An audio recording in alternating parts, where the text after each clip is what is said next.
Support a policymaker's playbook to reduce gun violence without policing communities. Okay. Community Justice Action Fund, copyright 2023, when you were executive director. Now you say you don't know anything about it. Now you say that you haven't heard of it, just like the Democrats who all of a sudden say, oh, we're all for the police. They've been advocating defunding them for years. Okay, well, you can look at documents or you can look at results. My question is, do you renounce this report now? You say you no longer agree with this. And my answer is that I led... Okay, so you just saw that clip.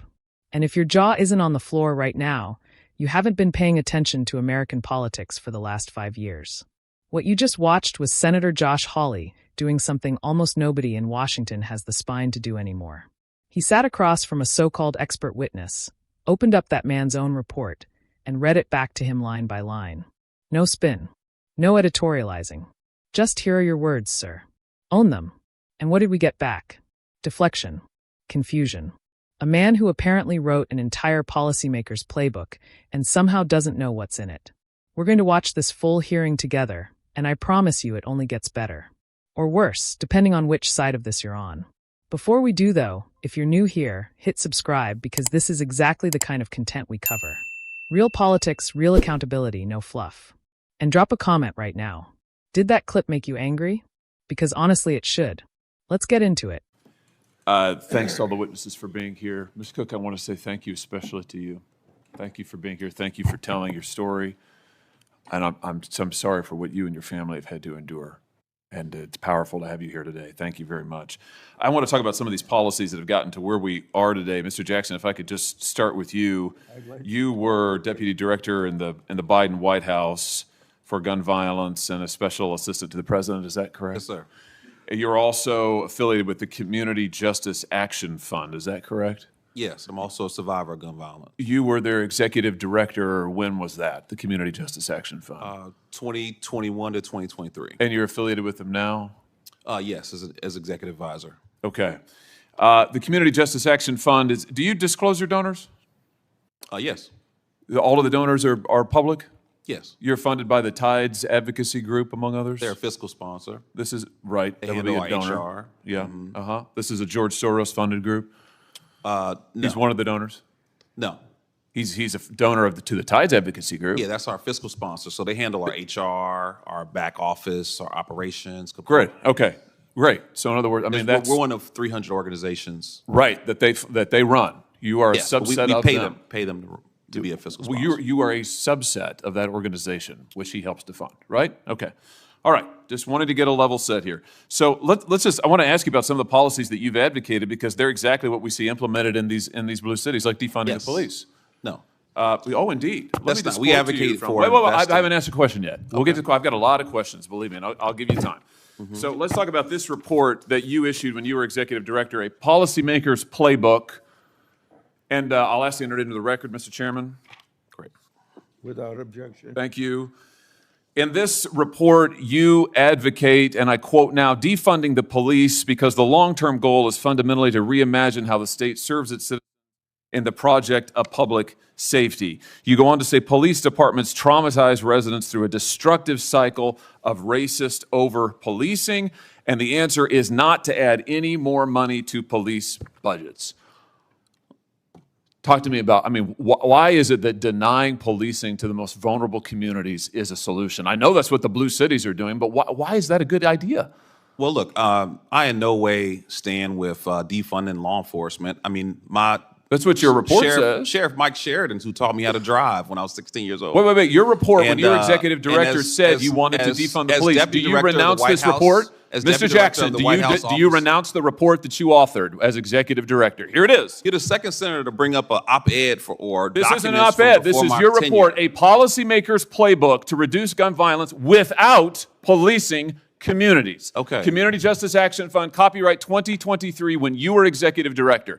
Now you say you don't know anything about it. Now you say that you haven't heard of it, just like the Democrats who all of a sudden say, oh, we're all for the police. They've been advocating defunding them for years. Okay, well, you can look at documents or you can look at results. My question is, do you renounce this report now? You say you no longer agree with this. And my answer is that I led the efforts to invest $42 billion in law enforcement. You've advocated defunding the police as executive director of an organization that you still lead and are affiliated with. Never see me advocate for that directly. What you see me So advocate for what is this a then? comprehensive approach to reducing Right, violence. the and we've comprehensive recognized approach is that defunding law the police, enforcement is a which part is of what the this ecosystem says. the entire time. This is so typical of what the Democrats do now. After your policies have transparently failed and led to the deaths of millions of Americans, now you say you've never heard of defunding the police. Your own report recommends it on page after page after page. Let me ask about something else you say. Here's what you say we ought to invest in. Instead of funding the police, here's what we ought to invest in.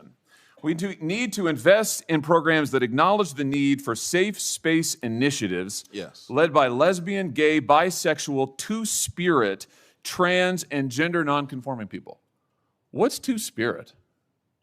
Well, look, I don't know exactly. You guys are pulling some interesting quotes. This here. is from your If report. if you look at the report, the focus is on investing in violence intervention, outreach workers. What is you victim say? You say that you shouldn't invest in the police, So, but we yeah, ought to so invest these- in so- two-spirit community programs that acknowledge two-spirit Look, we are individuals. not going to discriminate What is against that? We're not going to discriminate against any nonprofit that What wants is to a help us two-spirit? prevent violence in What our is community. two-spirit? You say don't fund the police, but do fund programs that create safe spaces for two-spirit people. What is? I just want to know. I don't know what that is. I have no idea what that is. Well, I honestly, I'm not completely aware of the language or the You wrote spirit the of how that was report? written. But what I'm telling you is that what we What is a advocate for. two-spirit individual? I mean, really, this is your policymaker's playbook. You are the witness called by the Democrats on this committee, so I assume you reflect their views. Well, you don't want to fund the police. You want to fund safe spaces for two-spirit individuals. What is a two-spirit person? I feel like I'm looking at a two-faced individual because you talk about Oh, reducing no, sir. violence. You're looking at somebody who's You're also reading you speaking your out own against words, and I'd like to hear an violence answer. programs. Here's the answer. The answer is you don't have any solutions. You want to invest in gobbledygook and take away money from police officers who actually keep our communities safe, and when you're called on the record, you deny it. It's We all there in invested black in and law white, enforcement. and your We record is invested there in black and community-based white, solutions. and it's a disgrace. We reduced homicides by 31%, and as someone who's been shot and nearly killed, I take offense that you would think that I the take last offense 13 that you years won't answer my were not questions, focused on that you reducing deny your violence. own words, and that you are leading this committee astray. And frankly, sir, your policies are absurd. They're absurd. I don't think we're getting any place, so let's, All right, we just watched the whole thing. Here's my honest take. Let's start with what Hawley actually did right, because it deserves credit. He came prepared. Not with talking points and vibes, but with the actual document. The report. Copyright 2023. Community Justice Action Fund. Published under Jackson's own leadership. That is how you hold someone accountable. You don't guess at what they believe. You show them what they wrote. And the thing that got me was watching Jackson sit there and say he wasn't familiar with the language in his own report. Sir, you were the executive director. Your name is on this thing. You don't just get amnesia the moment a camera is rolling in a Senate hearing room. Now I want to be fair.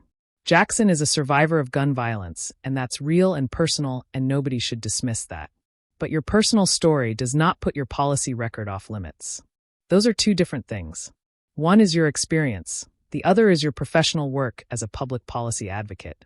Hawley was asking about the latter, and that's completely fair game. On the defund the police issue, let's be honest about what that report actually said. It didn't whisper it or imply it. It said the answer is not to add more money to police budgets. That is a clear policy position. And the communities that got hurt most under that thinking weren't wealthy neighborhoods. They were the most vulnerable people in America's cities. The people who needed law enforcement the most ended up with the least of it. And now that the results are in, and the numbers aren't good, suddenly everyone wants to say they were always pro-police. Come on. Then there's the two-spirit moment. I know some people will say Hawley was being dismissive, but I think the point he was making was legitimate. If you're writing a policymaker's playbook designed to guide real legislation, and you're redirecting funding away from police departments, you need to be able to defend every single line of that document. If you put it in there, own it. Don't shrug and say you're not sure about the language. That's not good enough in a Senate hearing room when real lives are on the line. What Hawley exposed today goes beyond one man's inconsistency. It's a pattern. Policy advocates push ideas in reports and op-eds. Those ideas get implemented in cities across the country. The results come in, and then when someone asks them to account for it, they act like none of it ever happened. The American people deserve better than that. They deserve witnesses who stand behind their work. They deserve senators who actually do their homework before walking into a hearing room. Today, Hawley did his homework. Whether you agree with him politically or not, you cannot watch that exchange and say accountability doesn't matter. Because it does. That's my take. I want to hear yours in the comments. Share this if you think more people need to see this hearing. And I'll catch you in the next one.